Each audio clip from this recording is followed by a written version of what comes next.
L'Afrique. Comme beaucoup d'endroits dans le monde, l'eau y est précieuse et même rare.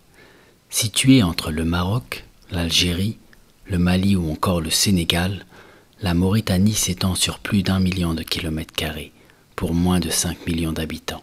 La cause, une terre extrêmement aride. À une journée de transport de Nouakchott, la capitale, loin de la modernité, je vous emmène dans le quotidien de familles vivant sans eau courante ni réseau électrique. Bienvenue à Alana.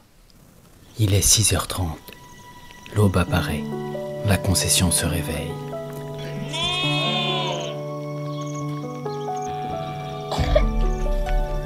Fidèle à son poste, le chef du village garde un œil bienveillant sur sa concession.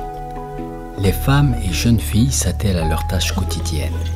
Préparer le mil, le café, ce qu'il faut pour supporter le travail qui les attend.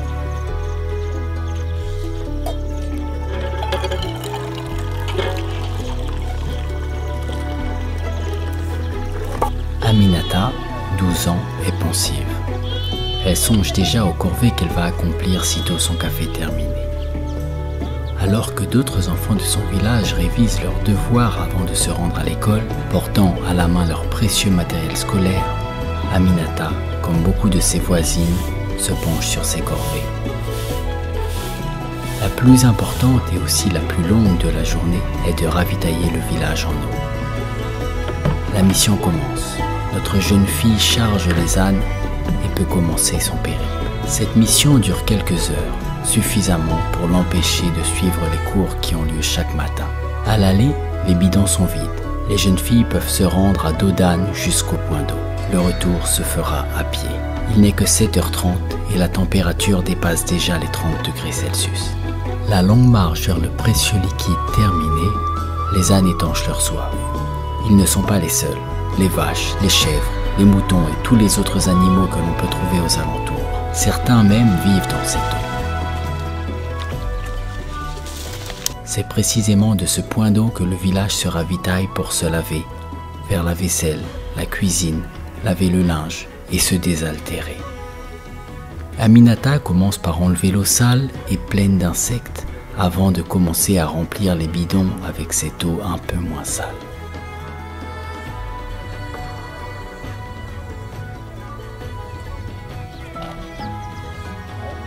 Il fait chaud, humide autour du point d'eau. Le thermomètre affiche maintenant près de 40 degrés Celsius. Il est impératif de se désaltérer. De l'autre côté du point d'eau, alors que la jeune fille continue de remplir les bidons, une autre femme du village, accompagnée de sa fille, s'occupe de la lessive.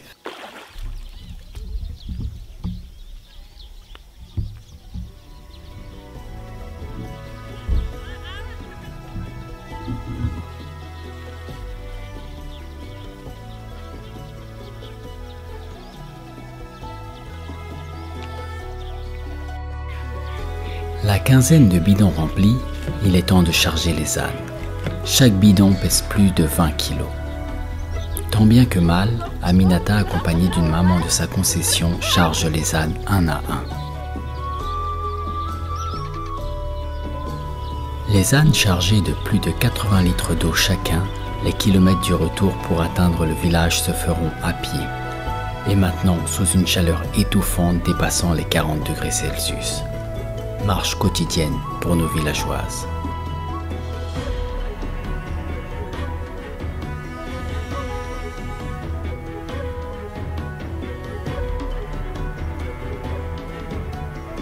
De retour au village, les ânes déchargés, Aminata utilise un tissu en guise de filtre pour stocker dans les canaries une partie de l'eau récoltée.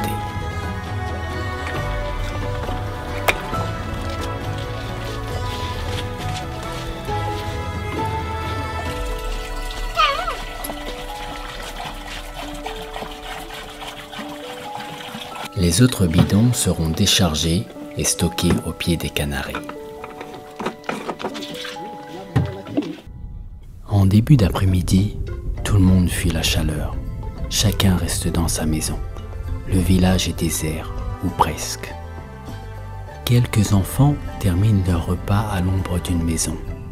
Ce n'est qu'en fin de journée que le village retrouvera de l'animation. Même les animaux s'abritent au pied des arbres ou à l'ombre de bâtiments. À quelques pas du village, de la verdure. Le soleil ayant perdu son intensité, les villageoises arrivent les unes après les autres. Un forage récemment réalisé et financé par ADRA France, ADRA Nederland, ADRA Belgique et Belgian Province of West Flanders permet l'agriculture de cette région aride et sèche. La première tranche effectuée a permis d'alimenter les bassins dédiés à l'agriculture. La prochaine tranche alimentera directement le village. Ces femmes comptent bien en tirer profit et se rassemblent pour piquer, planter, piocher, ratisser et arroser les plantations. Jeunes et moins jeunes, arrosoirs, seaux d'eau et bassines à la main ou sur la tête, tous les moyens sont utilisés. Aminata n'a pas terminé son travail.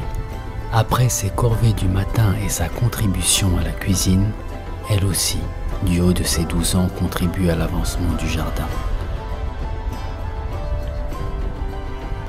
Grâce à la volonté dont elles font preuve, ces femmes pourront bientôt récolter le fruit de leurs efforts et nourrir leur famille.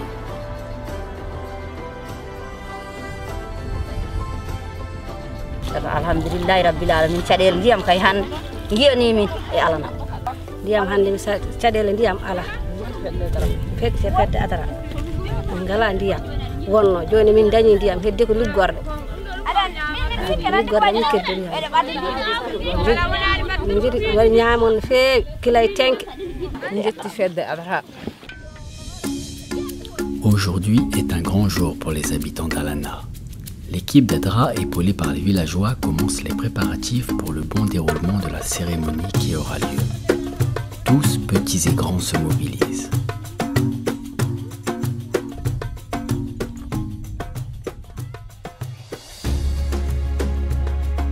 Le vent aussi s'est invité à la fête, mettant en difficulté les organisateurs. Mais rien ne pourra éteindre la motivation et l'engouement de l'équipe et des habitants. Impossible de monter la tente. Le vent a même commencé à la déchirer. C'est donc posée sur le sol, servant de podium, qu'elle trouvera son utilité.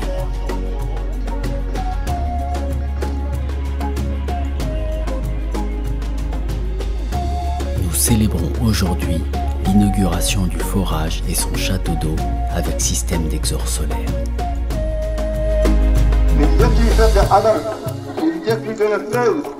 Alhamdulillah rabbil alamin. Min jetti kadi mairie jemen wuro ngo go sinki bilay 77 min dañani ndiyam ko seeɗa similla mon min jetti Allah min jetti on. Bon, je passe les salutations à tous les villages d'Alana. Voilà, aujourd'hui on est devant un grand jour. Et aujourd'hui, on est là pour inaugurer cette forage. C'est sous les applaudissements que le chef du village ouvre le robinet. Il bénéficie maintenant d'une eau propre et de bonne qualité. Ce geste si anodin pour beaucoup d'entre nous, apportant une valeur inestimable pour toutes les femmes et jeunes filles de ce village. Il symbolise et marque officiellement la fin de ces corvées et de ces longues heures de marche sous la chaleur étouffante de leur région. Aminata et les prochaines générations pourront consacrer plus de temps à leur éducation.